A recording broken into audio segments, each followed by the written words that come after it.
प्रिय साथियों, आपने इन्वर्स ट्रिग्नोमेट्री के एक्सरसाइज 2.1 के 6 क्वेश्चंस किए होंगे और जो मैंने आपको प्रॉपर्टीज़ या फॉर्मूले बताए थे वो भी आपने ध्यान से देखे होंगे।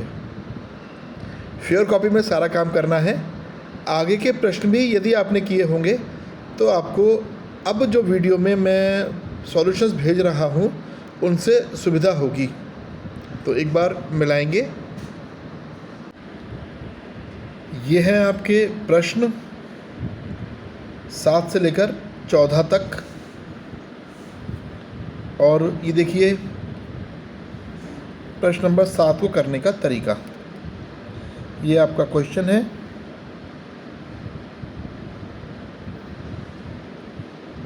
अब देखिए, सपोज करिए let sec inverse 2/√3 is equal to theta. Theta की जगह आप x a b c कुछ भी मान सकते हैं। तो सेक इन्वर्स में है तो इधर चला जाएगा, हो गया सेक थीटा और बराबर बचा 2/√3। इतना समझ में आ गया होगा। अब जैसे मैंने आपको कल बताने का प्रयास किया था कि सेक की रेंज जो है यहाँ से लेकर यहाँ तक, यानी 0 पाई से लेकर के -π/2 तक रहती है। ये सीधा सीधा वैल्यू हुई π/6 की और देखिए ये आपके रेंज में आ रहा है। अतः ये आपका सीधा सीधा प्रिंसिपल वैल्यू यानी मुख्य मान हुआ। इतने ही सरल हैं ये प्रश्न। इसी तरह से 8वें प्रश्न में देखिए, हमने सपोज किया कॉट इनवर्स √3 को थीटा। तो कॉट थीटा बराबर हो गया √3 और हम जानते हैं कि ये वैल्यू π/6 में होती है। रेंज 0 से पाई तक है। इस तरह आपका सीधा सीधा वैल्यू हो गई कॉट इनवर्स √3 π/6, यानी ये आपका सीधा सीधा आंसर हो गया।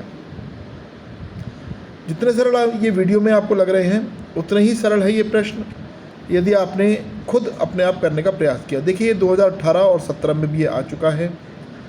कॉस इनवर्स -1/√2, ध्यान देना है माइनस में है यहाँ पर। हालांकि इस प्रकार के प्रश्न आप कल कर चुके थे, लेकिन फिर भी एक बार फिर से ध्यान दीजिए। प्रोसेस वही है, पहले आपने थीटा माना, फिर कॉस थीटा बराबर -1/√2। अब ये आपको लगाना है कि ये किस प्रकार से आएगा।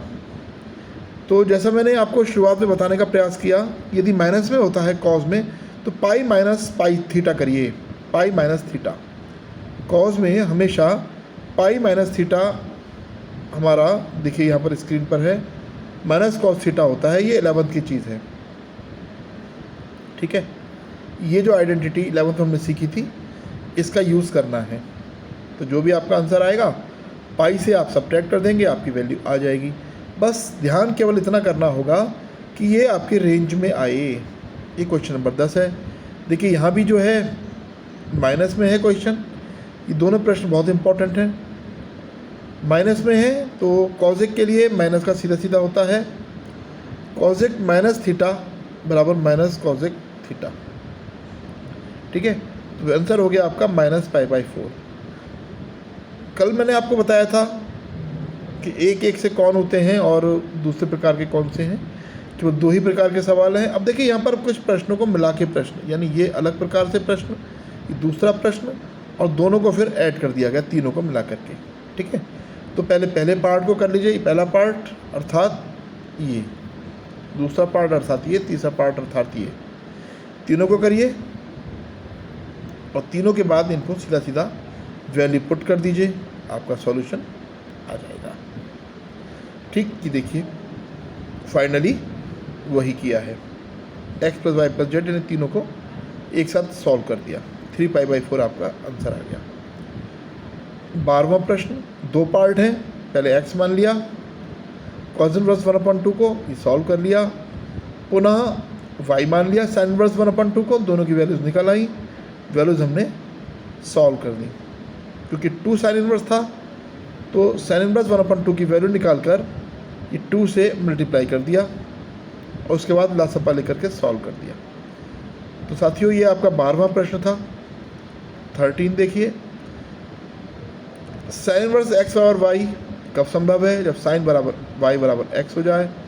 इसमें दिया हुआ है और दोनों की इसकी रेंज है -π/2 से +π/2 तक, तो आपका ऑप्शन बी हो गया। इसी तरह से 14वां क्वेश्चन, ये आपको सॉल्व करके दिखाना है जैसे इसमें हो रहा है, उसके बाद आप इसका ऑप्शन लिखेंगे, ये ना हो कि आप सीधा सीधा ऑप्शन लिख दें। तो इस प्रकार ये आपके एक्सरसाइज 2.1 कंप्लीट होती है। ध्यान से करिए, समझिए, कोई भी परेशानी आने पर ग्रुप में पूछिए, सीधा भी पूछ सकते हैं।